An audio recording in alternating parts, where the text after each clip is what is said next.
Hello বন্ধুরা, তোমরা সবাই কেমন আছো? আশা করি সকলে অনেক ভালো আছো। আমিও তোমাদের ভালোবাসা ও সাপোর্টে অনেক ভালো আছি।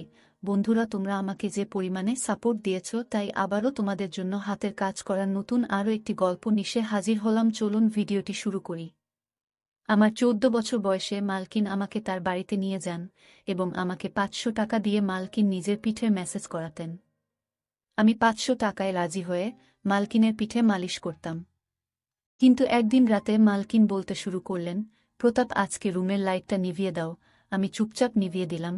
আমি জ্ঞান হারিয়ে ফেললাম যখন মালকিন, আমি যে বয়সের মধ্যে দিয়ে যাচ্ছি, এই সময়টা একটা ছেলের জন্য খুব কঠিন সময়, কারণ তাদের মনোযোগ তাদের সামনে উপস্থিত মহিলাদের দিকে পড়ে। এমন অবস্থায় কারো কোমর মালিশ করা আমার জন্য খুব সমস্যার সৃষ্টি করে। যখন মালকিন আমাকে তার কোমর ম্যাসাজ করতে বললেন, কিছুক্ষণ অবাক হয়ে তার দিকে তাকিয়ে রইলাম।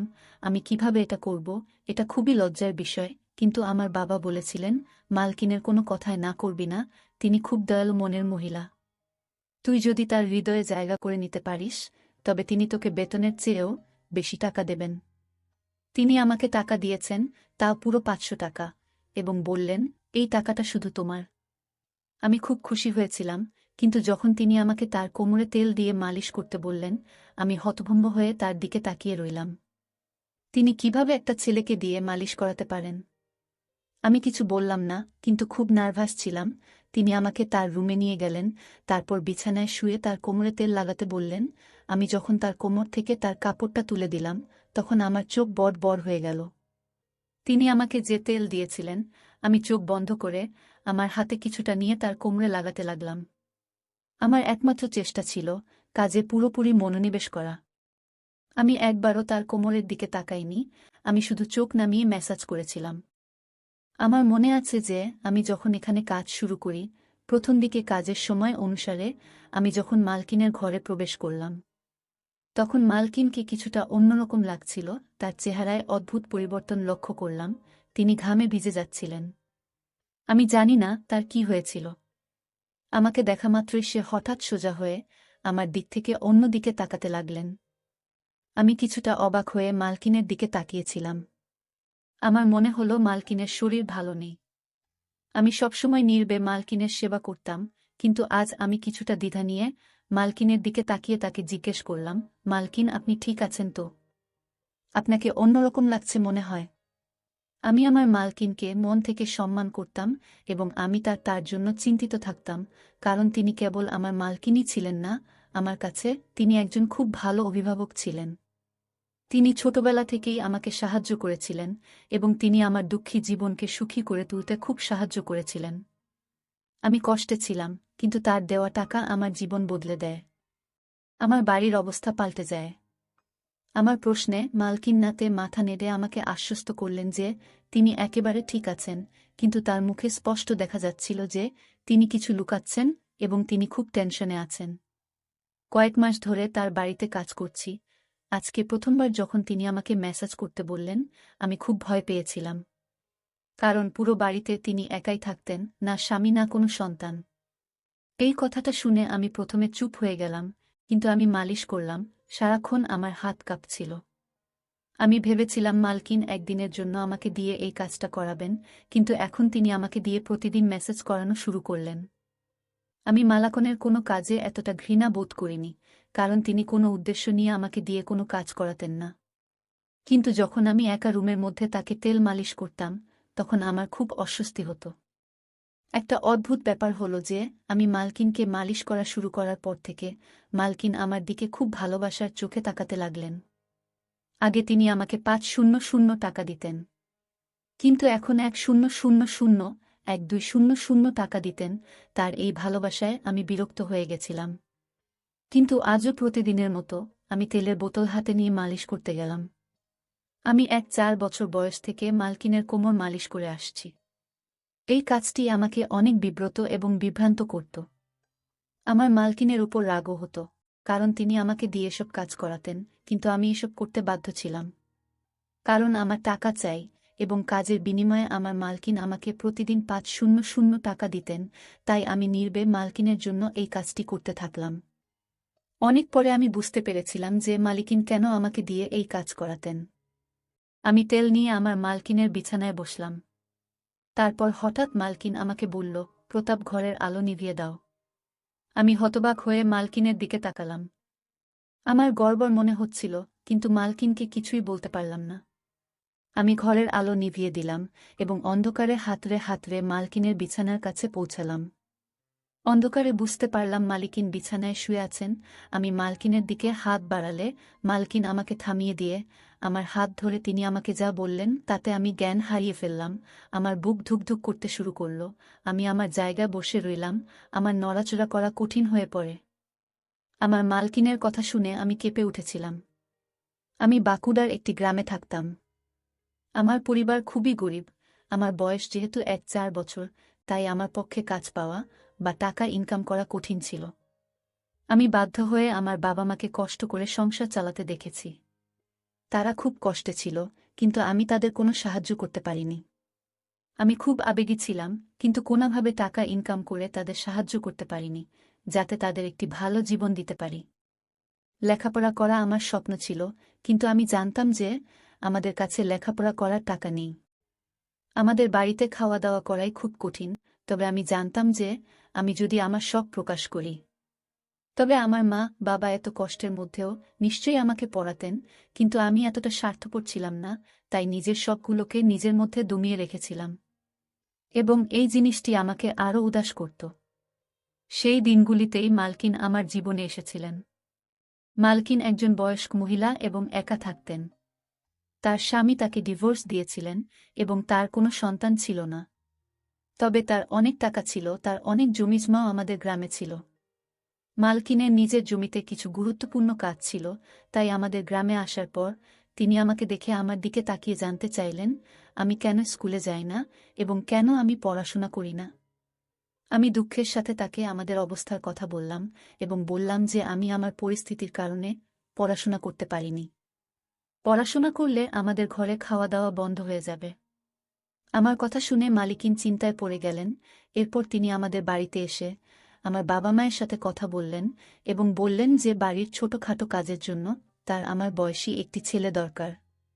আমার বাবা মা তখনও চিন্তায় ছিলেন যে কিভাবে তারা তাদের ছোট ছেলেকে এত কম বয়সে কাজে লাগাবেন, এবং সম্ভবত তারা ভাবছিলেন যে আমি হয়তো তাদের ভুল বুঝব, কিন্তু আমি এগিয়ে গিয়ে তার কাজ করতে রাজি হলাম। আমার কথা শুনে মালিকিন খুব খুশি হয়েছিলেন। তখন আমি কিছুই জানতাম না।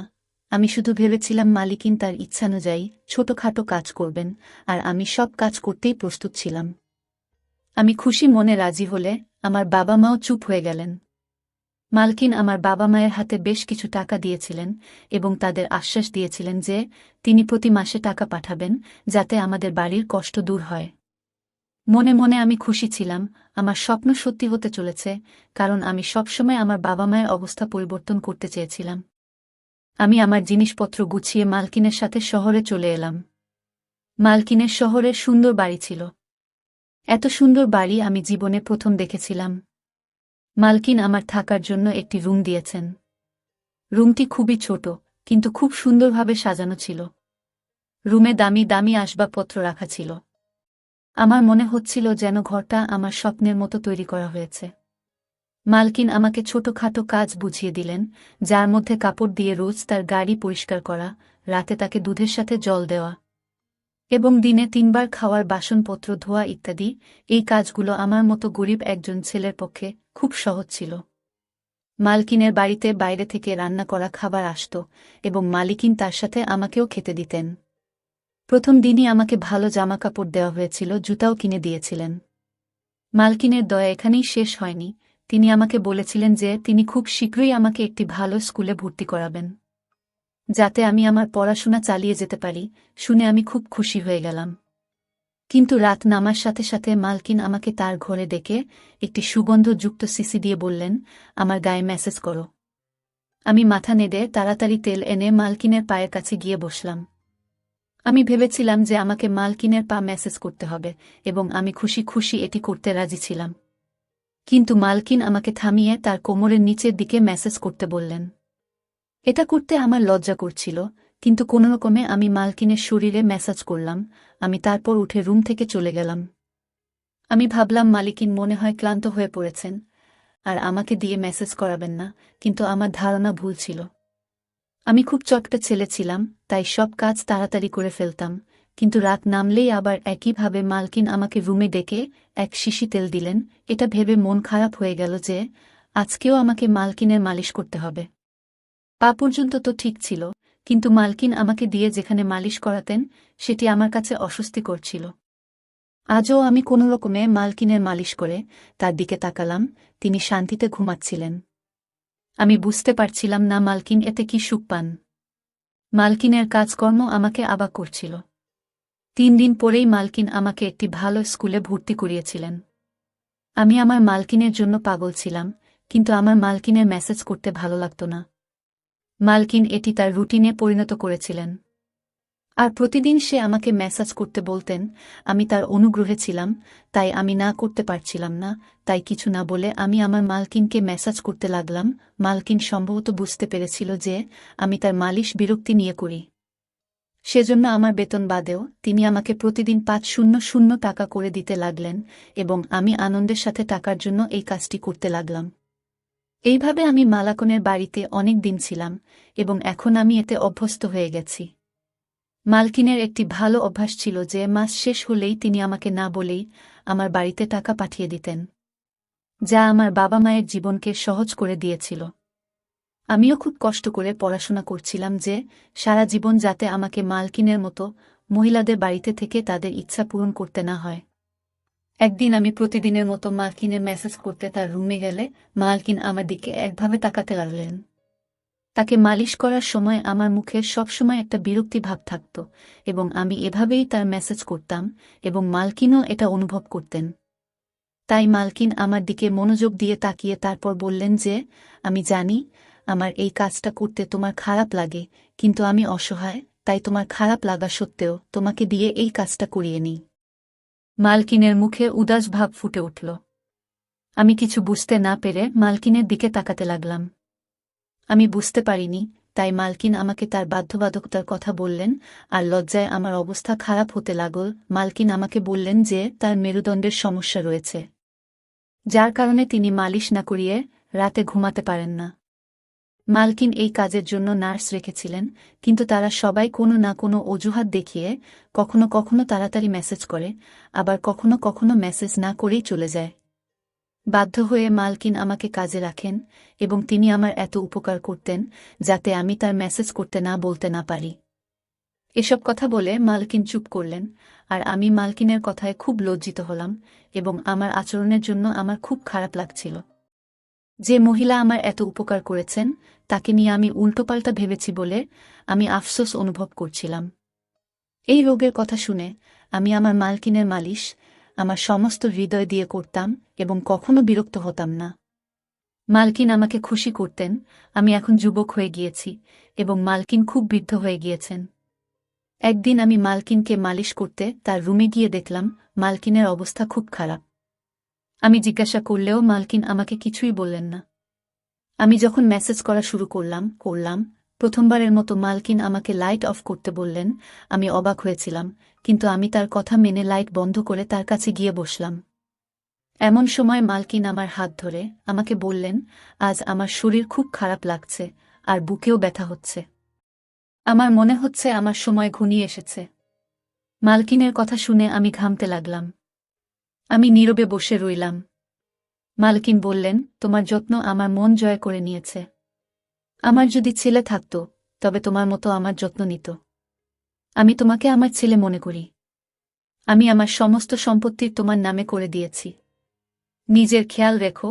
মালকিন এই কথা বলেই তার হাত নিচে পড়ে গেল। আমি তাড়াতাড়ি উঠে লাইট অন করে মালিককে দেখে দ্রুত ডাক্তারকে ডাকলাম। মালকিন একেবারে স্থির। ডাক্তার চেক আপ করে মালকিনকে মৃত ঘোষণা করলেন। আমি হতভম্ব হয়ে কাঁদতে কাঁদতে পাগল হয়ে গেলাম। মালকিন আমার মায়ের মতো ছিলেন, যদিও তিনি আমার মা ছিলেন না, কিন্তু আমাদের মধ্যে সম্পর্কটা মা ছেলের মতোই ছিল। আর তার উকিল পরের দিনই তার সমস্ত সম্পত্তি আমার হাতে তুলে দিয়েছিলেন। আমি অনেক বড়লোক হয়ে গেছি, এবং আমি মালকিনের বাড়িতেই থাকি। আমার বাবা মাও আমার সাথে থাকেন। আমার জীবন খুব সুন্দর হয়ে উঠেছে। আমার মালকিন খুব সুন্দর মনের মহিলা ছিলেন। ধন্যবাদ সবাইকে গল্পটা শোনার জন্য।